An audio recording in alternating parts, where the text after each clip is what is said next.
जाएगा 1 साल के अंदर, और 1 साल बाद एक बिल्कुल डिफरेंट पाकिस्तान होगा। ये उन्होंने ताजिरों से बातें करते हुए आसिम मुनीर साहब ने कहा था।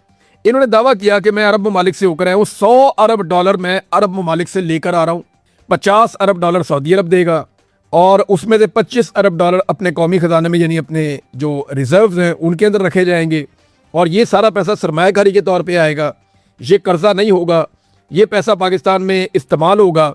लेकिन इसके बावजूद अभी तक आसिम मुनीर साहब ने जब ये बात की थी, अब 4 साल हो गए इस बात को, लगभग 3.5 साल, 1 रुपए की इन्वेस्टमेंट नहीं लेकर आए।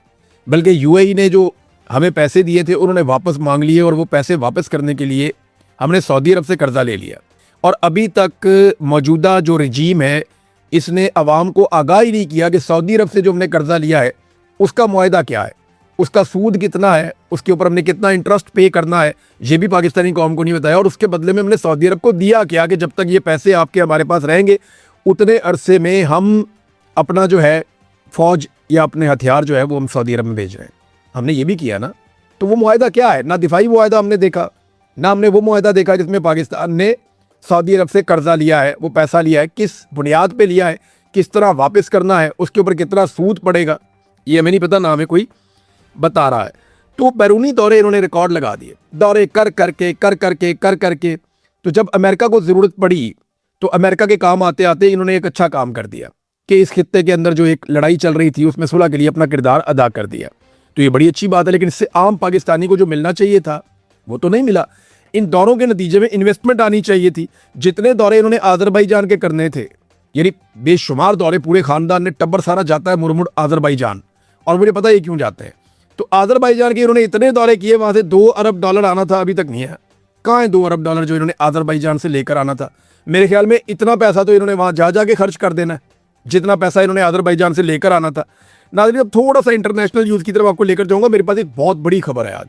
इंटरनेशनल ये चल रहा है कि ईरान ने फौरी तौर पे जो IAEA को मुआयना करवाना था वो अभी नहीं करवा रहे, और डोनाल्ड ट्रंप ने कहा मुझे भी कोई जल्दी नहीं है, ये टाइम आएगा तो ये चीज़ें हो जाएंगी।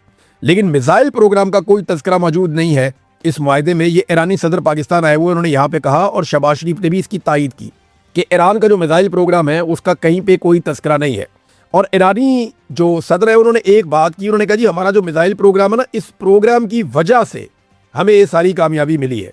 यानी हमारे पास अगर मिसाइल ना होते जो कि हम अपने दिफा के लिए बनाए हैं, तो इसराइल और अमेरिका ईरान को इसी तरह तहस नहस कर देते जैसे उन्होंने गजा को तहस नहस किया है। और वो बूढ़ों या बच्चों पर किसी पर रहम ना करते, वो इंसानी हकूक की बात करते हैं, ये एक बहुत बड़ा झूठ है। अगर हम अपना दिफा ना कर सकते तो वो यकीनन हमारे मुल्क पर कोई रहम ना दिखाते और हमारी ताकत को तबाह कर देते। इसलिए हम किसी भी सूरत में अपनी दिफाई सलाहियतों पर कभी कोई मुज़ाकरात नहीं करेंगे। तो शहबाज शरीफ साहब ने कहा बैलिस्टिक मिसाइल तो दुनिया के मुल्कों के पास है, अगर ईरान के पास भी है तो इससे कोई प्रॉब्लम नहीं है, और ये मुआहदे का हिस्सा नहीं है। ये ईरान ने बड़ा कैटेगोरिकली, बड़ा क्लियरली उसने कह दिया। एक नादरीन खबर आई है ऐसी अमेरिका से कि वहाँ भूचाल मचा हुआ है और हड़बड़ाहट मची हुई है कि ये क्या खबर है। मसला ये हुआ है कि अमेरिकी तैयारे का एक पायलट, आपको याद होगा, वो गिर गया था ईरान में, जिसको निकालने के लिए बहुत बड़ा ऑपरेशन अमेरिकन ने किया था। उसका तैयारा गिरा तो उसने इजेक्ट किया अपने आप को और वो ईरान की सरजमीन पे उतर गया। उसने ये बताया कि जब मैं अपने तैयारे से बाहर निकल रहा था तो मैंने ईरानी ड्रोन्स के एक गौल को देखा जो एक साथ मिलकर जेली फिश की तरह मुशाबत रखते हुए फॉर्मेशन में हरकत करने का मतलब ये कि हर ड्रोन दूसरे ड्रोन के साथ कनेक्टेड था। यानी उन्होंने हवा में जो शक्ल बनाई हुई थी वो एक मूवमेंट कर रहे थे और वो सिंक्रोनाइज थे एक दूसरे के साथ। उन सब ड्रोन्स की जो हरकत थी वो एक दूसरे के साथ कनेक्टेड थे, एक दूसरे के साथ फॉर्मेशन में हरकत कर रहे थे। फॉर्मेशन ये कहते हैं जैसे फौज चलती है ना, तो उन्हें पता है फॉर्मेशन क्या होनी चाहिए। कभी आपने देखा होगा स्टेडियम के अंदर तो लोग बहुत सारी शक्लें बनाते हैं, यानी नीचे परेड कर रहे होते हैं, अचानक से D लिखा जाता है, अचानक से F लिखा जाता है, अचानक से कोई नाम लिख देते हैं, कोई परचम बना देते हैं, कोई फूल बना देते हैं। वो इस तरह के मुजाहरे करते हैं ना ग्राउंड के अंदर, जब आप देखते हैं स्टेडियम में। ये इसी तरह ड्रोन फॉर्मेशन के अंदर जा रहे थे।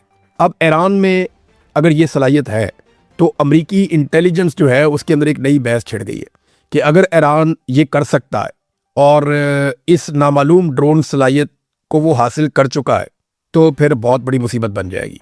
वो इस बात की तहकीकात कर रहे हैं कि या तो ये पायलट की कोई गलतफहमी है, वो ज़ख्मी था और वो नहीं समझ पाया, और अगर वो दुरुस्त समझ पाया और उसने वही चीज़ देखी है जो वो बता रहा है तो इसका मतलब ये है कि बहुत जदीद मशीन ईरान तैयार कर चुका है जो मुस्तकबिल में बहुत मुश्किल से कोई कंट्रोल कर पाएगा कि एक फॉर्मेशन के अंदर ड्रोन्स हरकत कर रहे हैं। चाइना के पास इस किस्म की टेक्नोलॉजी है, वो ड्रोन्स के साथ कुछ आजकल फ़िज़ाई शोज़ वगैरह भी करते हैं, इस तरह की चीज़ें करते हैं, लेकिन वो छोटे ड्रोन्स होते हैं।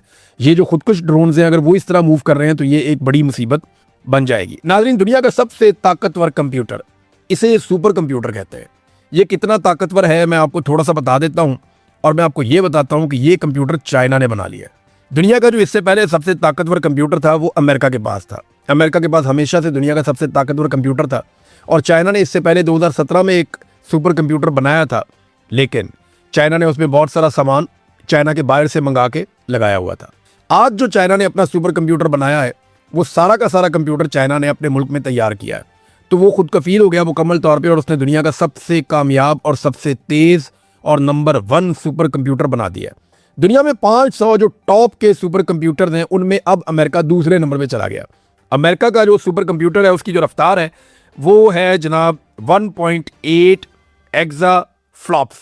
ये एक्सा फ्लॉप्स क्या है ये मैं आपको भी बताता हूँ।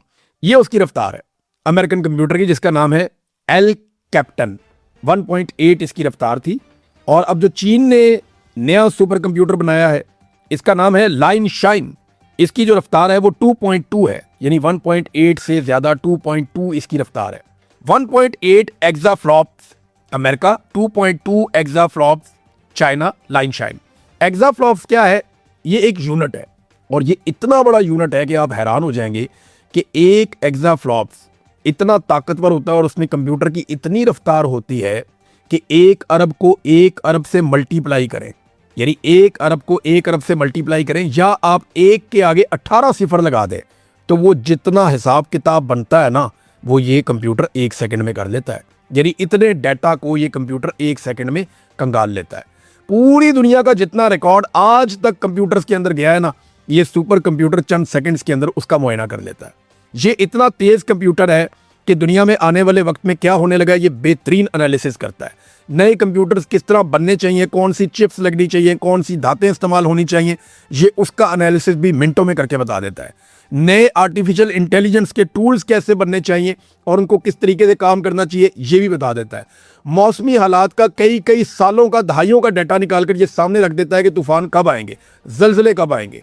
ये साइंसी तहकीकात के अंदर टॉप क्लास काम करता है। और अमेरिका ने तो अपना जो एटॉमिक सारा सिस्टम है वो सुपर कंप्यूटर के साथ जोड़ा हुआ है। तो चाइना सुपर कंप्यूटर की दौड़ में दुनिया का नंबर 1 मुल्क बन गया, उसने अमेरिका को पीछे छोड़ दिया। 1.8 एक्साफ्लॉप्स अमेरिका, जबकि 2.2 एक्साफ्लॉप्स चाइना। और मैंने आपको बताया कि ये 1 एक्साफ्लॉप्स इतना तेज है कि 1 अरब को 1 अरब से मल्टीप्लाई करें तो इतने बड़े डाटा का ये हिसाब किताब कर लेता है 1 सेकंड के अंदर। और ये एक नहीं है, ये 2.2 एक्साफ्लॉप्स है। अब तक के लिए इतने, अपना ख्याल रखिएगा, अपने चैनल का भी। अल्लाह हाफिज़।